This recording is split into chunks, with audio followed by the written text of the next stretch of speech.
Welcome back for the second installment of the Rising Leadership series. I'm here with my friend, colleague, client, collaborator, Jenny Kiely. How you going, Jenny? Great to have you back for this conversation. Hello, hello, Lynn. Great to be back.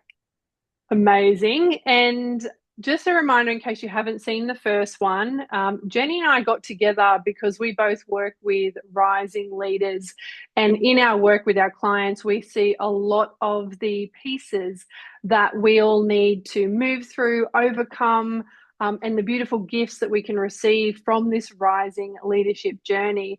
And we both felt like in having these conversations was going to be really valuable for people who see themselves as rising leaders. And particularly today, we're going to give you some incredible nuggets about the things to look for in terms of what you need to overcome through your rising leadership journey. So, we're going to get to that in a second, but just in case you haven't even seen the first one, it was all about creative cycles, moving from the old paradigm, masculine paradigm of pushing and go, go, go, and everything's got to be linear to the more feminine paradigm way of doing business and really embracing the cycles just like the season. So there'll be a link around here somewhere for you to go and have a look at that if you'd like to catch up on the first one. So what was your biggest takeaway from that first one and creative cycles, Jenny? Oh, I think it's literally owning as feminine beings and emotional beings, owning the creative cycle through the seasons and how we create in life and business, right? How we show Mm-hmm. up in relationships. Every day can be different. So I really loved that we got into the juice of that so people can go back and listen. Yeah. Yes, and I've had some great comments about that. So definitely go and check that one out. Now, in case you haven't met us before, this is the wonderful Jenny Kiely. She is in Ireland right now, and we are friends, colleagues, collaborators. And Jenny is a soul coach for rising leaders with visionary minds. So she does some incredible work really supporting people through that journey, especially one to one. She's also got a sneaky, not sneaky, but wonderful offer 2-day event coming up soon. She'll tell you about that later. Is there anything else you'd like to add about what you do in the world, Jenny? Yeah, just bringing my skills of 30 years experience in holistic health, wellness, coaching, Mm. the transformational arts, and feminine leadership. So it's so beautiful to join you, Lynn, in this conversation. Thank you, my love. And we were just saying earlier, like Jenny and I have such beautiful complementary like skills and talents. Is one of the things that as soon as I said to Jenny, "Hey, do you want to have a conversation about this?" She was like, "Yes, let's do it." And just before we got on this call today, we've actually been dancing and jiving and like just being really in the flow and excited about what we're going to be sharing with you today. I just wanted to give you that little behind the scenes because it's super fun when you find fellow women who you want to collaborate with, and you know, like in that work, you're going to support each other to rise. And for all of you watching, we're going to be helping you rise as well. So it's a pretty special little trio in there. And if you haven't met me before, I am Lynn Hord, copy queen, intuitive business mentor. I've been working with words for over 30 years now, long time. I was a journalist back in my first career, and now I support women in business, particularly light workers, coaches, and creatives to really find that soul expression in their business so they can really attract their soul people and feel like they're truly expressing, what they came here to say and be and do in the world. So, and that was how I met the gorgeous Jenny. So let's talk about what we're here to talk about today.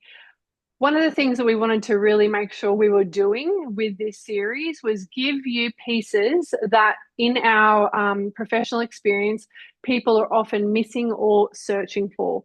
So today, we wanted to share with you 5 of the key, let's call them hurdles or challenges that we see people needing to work with and move through as they rise into the greatest potential of leadership that they are here to be like on the planet. So we're going to move through them one by one.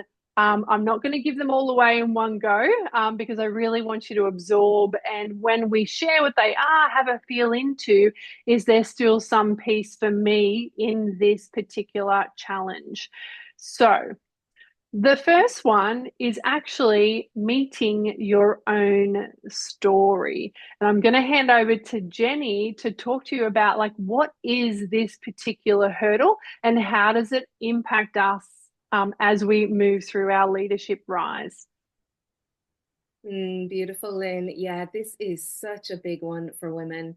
Meeting our story can be the crux of owning our power as women and Mm, tapping into our creative cycles. So, a lot of us living a masculine paradigm in the rush push, we are on the run from our story. And the hurdles that we meet along the way can literally feel like we are living somebody else's version of our lives. And we're coming up and in the spinning cycle of the same blocks again and again, be that how we show up in our marketing, be that how should we show up in our leadership, our relationships.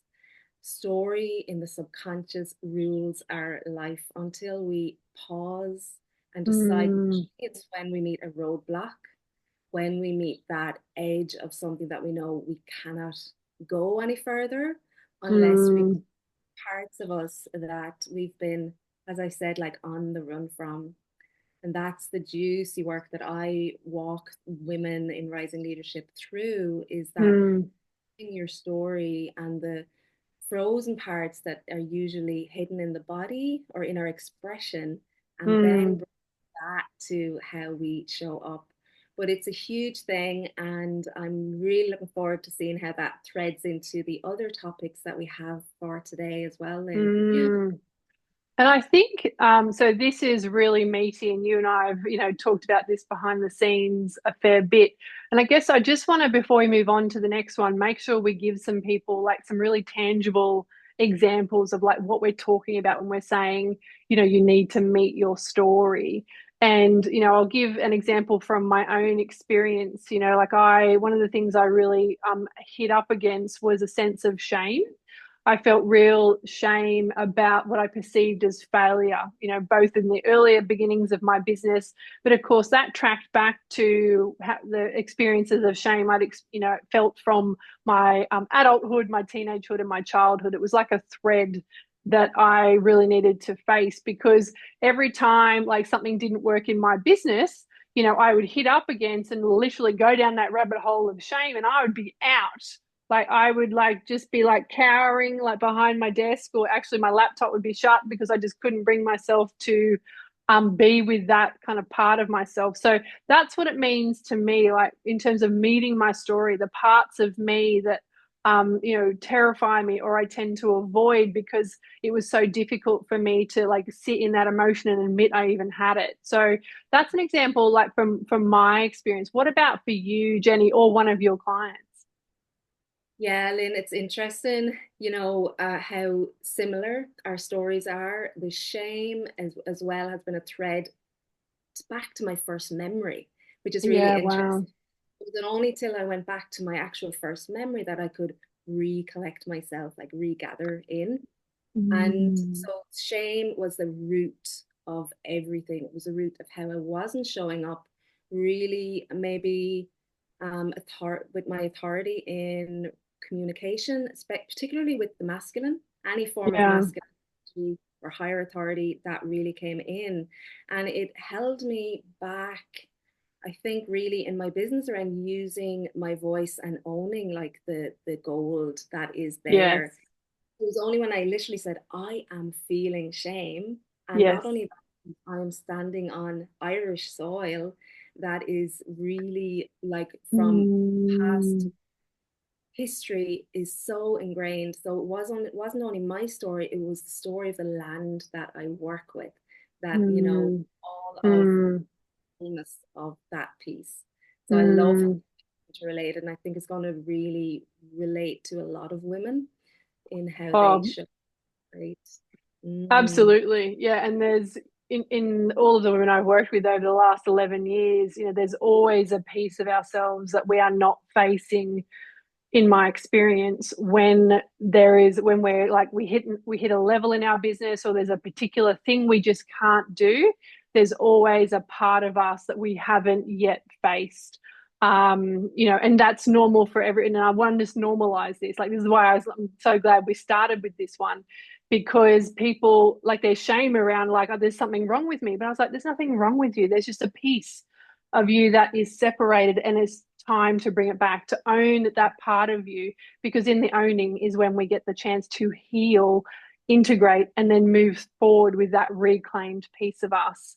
That's certainly my experience. Would you agree with that? Definitely, Lynn. Yeah, the more that we can name it and own it, Yes. I think it's Yeah. really associated a lot with deep feelers. Like we feel and sense the world, Mm, environment, not only trauma impact on our own selves, it's what we're picking up in the environment. So when we unshame that piece, that yeah. will lead to other topics like it's owning yeah, just how we can bring the juice of that forward then and shift Yeah. your visibility, shift the things that are holding us back. And even speaking about shame is unshaming shame, right? Absolutely. Yes. Bring it into the light, because that's what shame wants us to do. Hide that piece that we don't like about us, or we think is shameful. So absolutely. And that's one of the reasons I'm so glad I did that work, when I was, earlier on in my business, because now I can actually, I'm like, yeah, I felt shame. Like, nah, it's all good, guys. Let's just go and sit with them. I know it's not as simple as that, but yes, just bringing it into the light through this discussion is going to be valuable for a lot of people. So thank you for that. I know that's deep part of the work that you do as well. So, our next one, we're going to talk about now the second hurdle, which is actually related to the first one, that we wanted to bring to you today. And that second one is being able to own our own magic.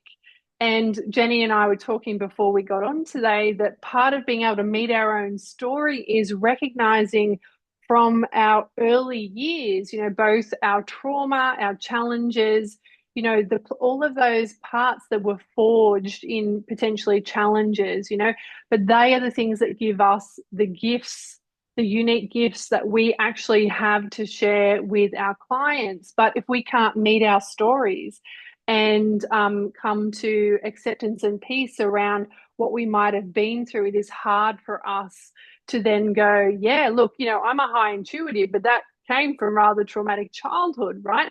But now that I know that, and I can go, yep, that sucked. However, look what was forged in me as a result. So I'm really proud of that now.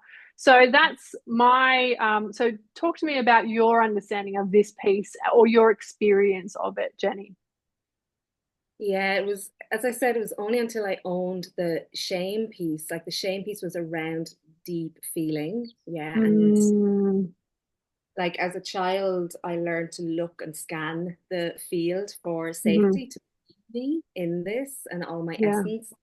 And the more that I claimed that, the more I realized now I bring that to my work. Right now I bring that as a really high attuned way of Mm, getting right there quite mm, quickly, very gently, so that the nervous system is really safe and regulated. And then we go into story, and we go into story mm. of liberation in like mentoring coaching as opposed to therapy. We go for where the aliveness is, right? The Yeah. beautiful thing of that is once I owned my shame story and then saw that my gift was to bring that to the people I work with, and Mm, as something very kind of powerful to embody, especially as a woman with creative cycles. It's a great thing to teach other women, yeah, and to bring to our men, right, and to bring to the beautiful people in our lives, right, because yes. taken into how are we kind of needing a new paradigm. And it is like, as we say, like owning the story, going into the gifts, finding, as we said last week, finding the treasure down right down at the muck, but in a Yes. way and I love what we do, we bring the lightness in, like where is the Mm, lightness, not where is the density, because that yeah. natural comes up like when we shake a glass of water, it all comes to the top and then it settles. So Mm, that, like, once I owned that key piece, obviously much later on with a lot of holding from professionals, yep. that then we could really anchor it. So yeah, it's a key piece as we move forward as women leading in this new era. Yes. And actually, we weren't going to touch on this today, but given the first two pieces that we have just said, I do want to acknowledge all of the women who have held and supported me through those first two pieces, because I don't know anyone who does those two steps on their own, right? Meeting your own story, it can be really challenging. And I've had a lot of professional support to meet mine over many years. And I'm really proud I gave that to myself, because now I have that gold, which also I needed to discover through reflection from other women who were like, oh my God, did you know you have this skill? And I was like, no, I didn't. Thank you so much for making me aware of that. And that was through masterminds I was in, through mentors that I had, through um, colleagues and peers as well. So, and I know that that's also been your experience. And I just wanted to, in terms of like, we're talking about the challenges today, but that is one of the biggest ways through, is finding the support we need, particularly for those first two pieces. Yeah. I love that you're sharing that, Lynn. I think it's a huge key piece of acknowledging the whole journey. Last week we Mm, spoke about wholeness, right? And this is like yes. owning the key piece. It takes a village. It takes an absolute village and a force. And I like to call it a forest. I'm Okay. blessed to be looking out at woodlands here now. Like we are Ah, beautiful. to be reckoned with that way. And yeah, I had a very similar experience of being deeply held by Mm, women who saw themselves so they could see me, right? So then we're really yes. changing the chain of belief around what it does take to. I think it's really a lot of this work is coming back into how we're naturally wired. We're Mm, wired for tribe. Yeah. So yes. again, that's the key piece that both of us do as well in our beautiful mentoring work is allowing us all to have an ecosystem where we're all, seeing the gifts in each other and mirroring them back. Then it Yes. becomes a new belief, right? Then it becomes in, Mm, yeah. So I love that you brought it in. yes. Thank you for yeah, just expanding on that, because it is we see ourselves so we can see other people. That's a beautiful way of explaining it. All right. So that was the second piece, which was around really getting to recognize and own our gifts and our magic, which can often be found in the stories, that we need to meet. So the third piece in there, and this has certainly been a big piece for me over the last 2 years, is once actually that third one, I'm jumping the gun. The third one is actually, so once we've like read our story as much as we can, we've owned our gifts, then of course we want to be out into the world sharing those gifts, which requires us to be visible. And guess what is one of the biggest challenges for soul-led women in business? It's a hurdle everyone has to overcome, and that is being more visible. A fear of visibility is a huge, huge challenge. So, would you like to speak into that first, my love? This is a huge one for me alongside the shame piece, Lynn. And this has been a key piece of my holding. I'll give you a short story around the very first time I was in a mastermind retreat where we were asked to go live to practice, like go live with your message. We're going back a good number of years now. And I froze on the spot. I literally Mm, couldn't go on and practice. And this is where it's coming back to being held by people who see themselves, who can see us. mm, With another person in that, we were held so powerfully. But not only that is the actual release that my body went through. I went through a yeah, rebirth, wow. Mm, literally the rebirth of women who've been silenced in that moment because I was so deeply held. So that is the root of my story in that I literally froze. It was associated mm, other lifetimes imprints I carried forward in my Yeah. soul journey. Mm, And the key piece of being held, anchored, so the body can, you know, digest the nuggets and the gold. Yeah, around mm, ability for me is what I work with my clients as well. Now that I've kind of embodied this key piece, it's really supporting them to show up verbally in their relationship. mm, Feeling silenced by the masculine. This is another key thread that we are healing as women, and we're really mm, healing our men so that they can feel, yeah, feel mm, empowered as men, and how they live life as well as a man in a man's body. So mm. yeah, these visibility stories that we hold, the blocks that we carry, and we know our beautiful peer, Renoch Aiken Oh, has yes. really researched this, and I've been blessed as well to be in Renoch's mentoring field, and her work is phenomenal with that. And so learning that it's not linear, like last week, like we shared, it Yeah. is multidimensional and it affects us in so many ways. But the more that we own our voice and our stories and release them, then we actually become powerful in how we show up, right? Yes. Don't jump the gun there, Jenny. Don't jump the gun into number 4. Oh my God, Lynn, thanks for reminding me. This is what we're like behind the scenes too, folks. I was like, whoa, hold the reins there. But you were going perfectly in the right direction. And the a couple of pieces that also I just wanted to share around the visibility piece. It is something that I've also been helping women with for a long time. And some of the key things I see people need to come to like resolution with, inside themselves, and it's certainly been my own experience as well, is really recognizing those. So you talked about the, fear of, being silenced, and a lot of that is the fear of, sharing your voice and being like shot down or ostracized, or like from the external, like, being kind of cut off.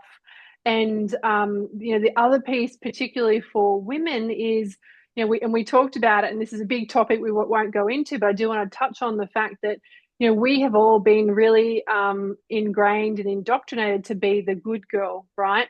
So when we are trying to be the good girl, it means we're trying not to upset other people. We're trying to make sure they don't get disappointed at us or angry at us.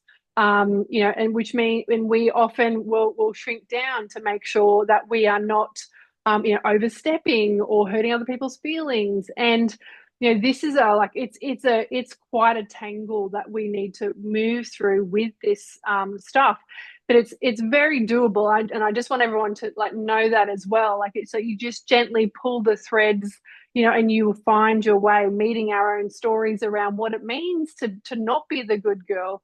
And I certainly have worked through that over the last couple of years and really found my voice. And to be honest, like you're talking about the masculine, one of the places where I know I can see I have shifted is because I will now go toe to toe with my brother. He is, he's a force, my brother. And when many years ago, I would like get upset and I would shrink and I would be like, no, it's too much for me.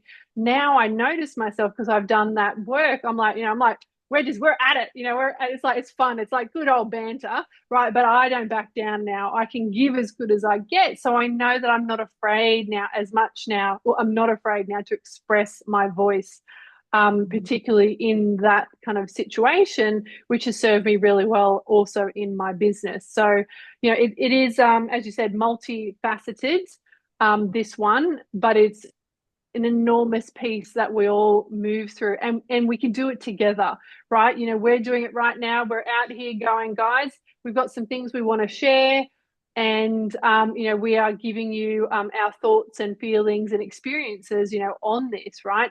And it takes a certain level of courage to keep being visible. So just want to hats off, to you, Jenny, as well, as you are stepping forward to in sharing more videos. I think that's an amazing thing.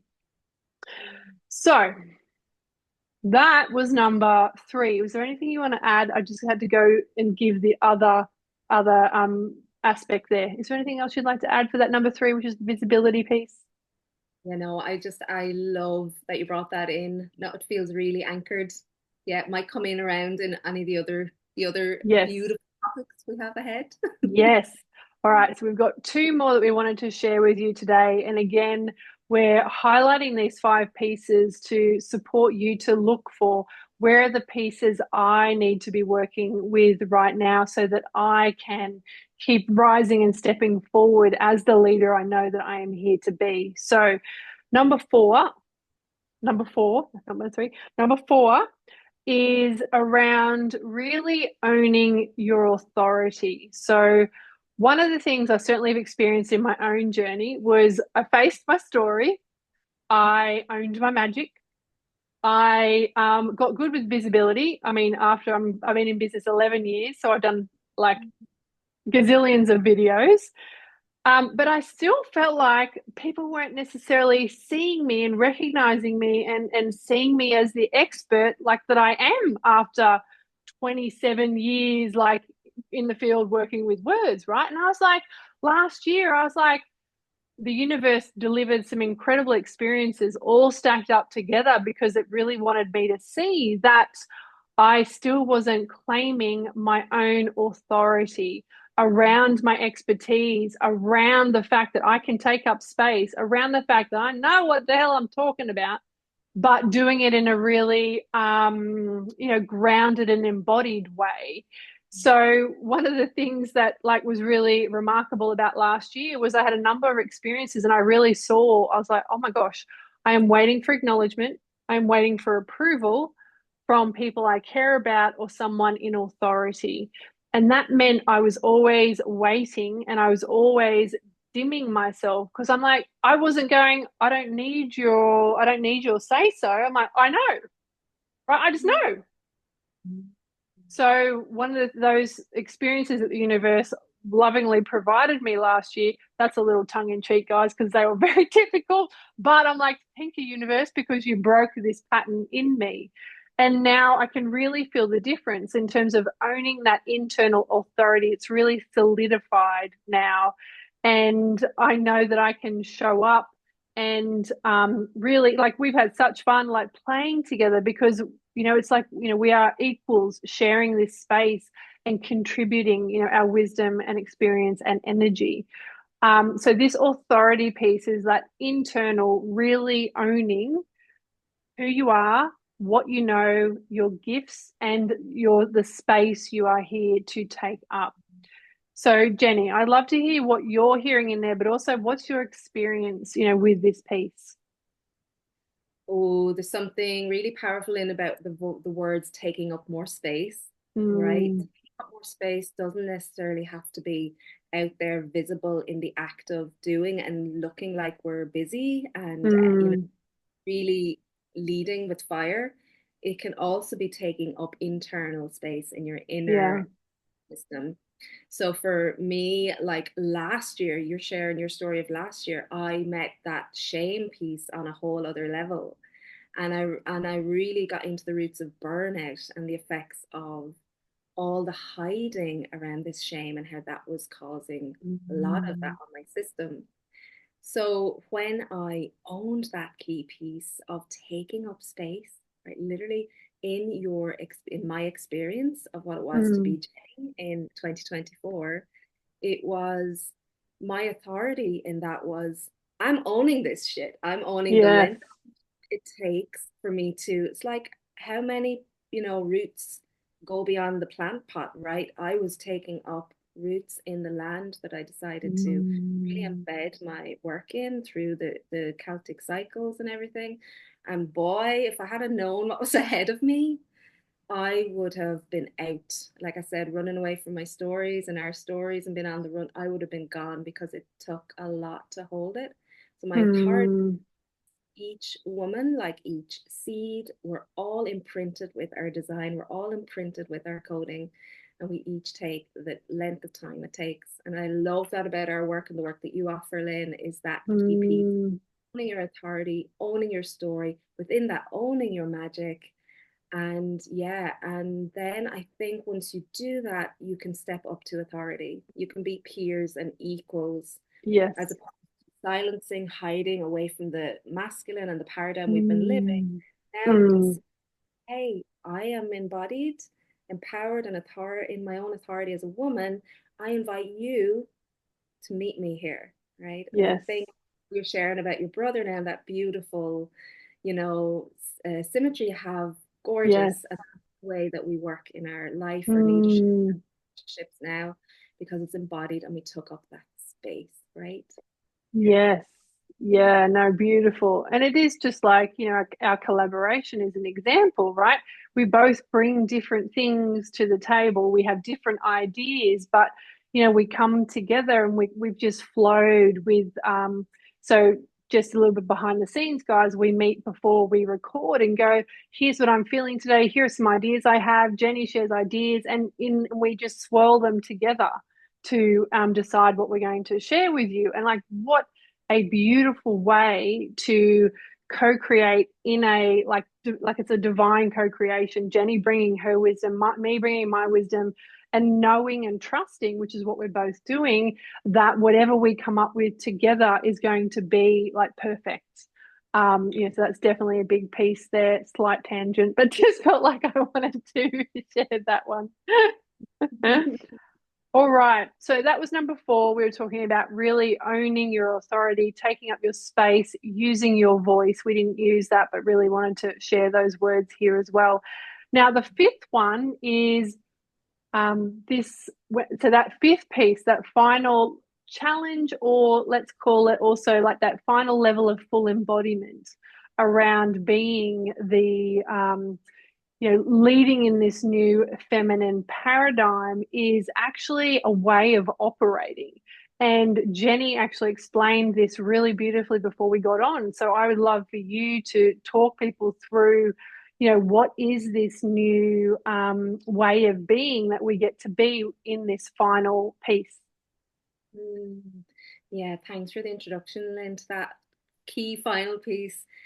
Yeah, like when we own our creative cycles, when we take up more space, when we embody our authority, and we own our magic and our gifts, it's like the key piece then is leading from that space of being highly attuned, deeply connected to how we're wired as nature beings, right? How we're wired Mm, as emotional beings, spiritual beings in a body, right? So we're all working co-creatively together. And the thing is trusting the process of creation.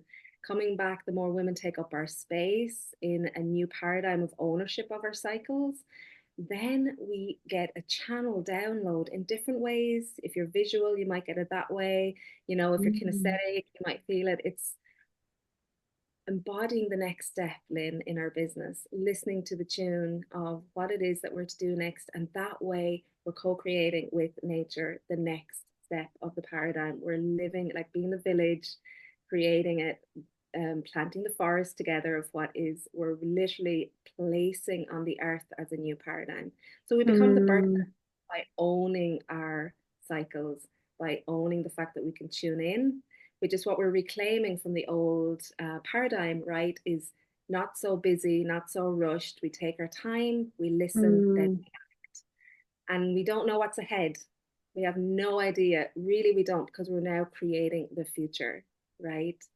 And In I the think moment. Mm, moment, the moment, literally. And I think that way we just become visionaries, become architects, become creators. mm, Yeah. So key piece to come back to is trusting the process. And I think we can't really do that until we digest and integrate and find the gold in our story. Yeah, and become that authority so that we can mm, have a voice and that we can trust our peers, that there's not competition, that we're actually all in this together, right? mm. Yes. Yeah, I love that. And there was a piece that you mentioned before we got on that I just want to also bring into the conversation. And because one of the things that you do brilliantly is you slow people down. Mm, And this is part of how to like maximize, like optimize our experience in this new paradigm is because, as you said, we have the channel, we are co-creating from the present moment. But one of the ways that we facilitate that is by slowing down to feel and access and like land into our knowing and experience our channel. And that is very different. Like that slowing down piece, like that's been huge for me. So a mentor I worked with last year, really, she's also same thing. She was like, all right, I need you to slow down. I was like, no, I don't want to slow down. What do you mean slow down? No.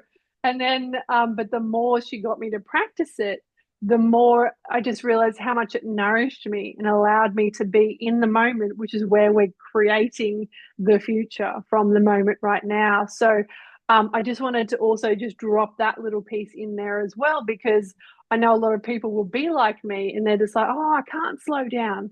But it is, I wanted to share that it's been such a gift for me to practice that new skill of slowing down. And it has just been incredibly nourishing for me and my business, as I work to be, leading in this new feminine leadership space as well. So, is there anything else you want to add to that final piece?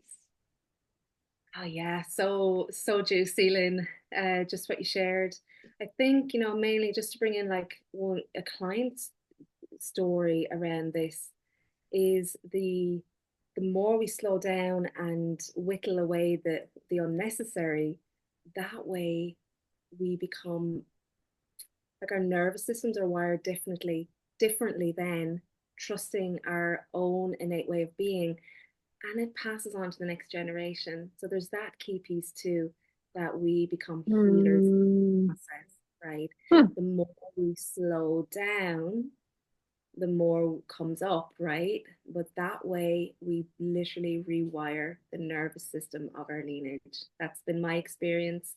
It's been Wow. this person's experience, and it's been quite extraordinary to witness how creative beings like you, Lynn, as well, and like me, we just have so many ideas and they're going, Yeah. oh, and it's like, okay, we're in our winter now. We're to slow down. We have to listen. We have to really just be in that void. And I think that's one of the key pieces, embracing and embodying the gift of the void and then Mm. co-creating that before we rise up into our spring. Yeah. And I think that Mm. then passes on into the next generation very beautifully, I think. So we become collaborants in the new future. I love it. It's like alchemizing, isn't it? Alchemizing the past to be in the present to create a new future. Mm, beautiful. And yes, yes. Okay. I'm just going to give a little recap of those 5 pieces that we talked about today. And if you're listening, I'd love for you just to feel into your body or however it is that you receive your intuition and have a feel for which is the piece I might want to look at potentially right now. So those 5 hurdles that we talked about was, first of all, meeting your own story, and the pieces and the feelings that you might be carrying from your earlier years, that you can find you might be avoiding, feels quite strong, but like you're afraid to go and look at them right now. So the second one, of course, is the really like discovering and owning your magic and meeting your story and what has occurred to you in the past is a beautiful way to uncover that treasure and the gold that you were given through those experiences. The third one is facing our fear of visibility. And really understanding what internally, is driving our fear and really working with that so that you can become like the radiant, like incredible, um, outward gorgeous human that you are in whatever way works for you in your business. That fourth one is really owning your authority. And funnily enough, we drew a card just before we got on here, and I really feel like that was a part of this one. It's like, um, what if it's what is already within you? So it's like you're already carrying what it is. So really owning, your own authority, owning, your life experience and your business expertise in many ways.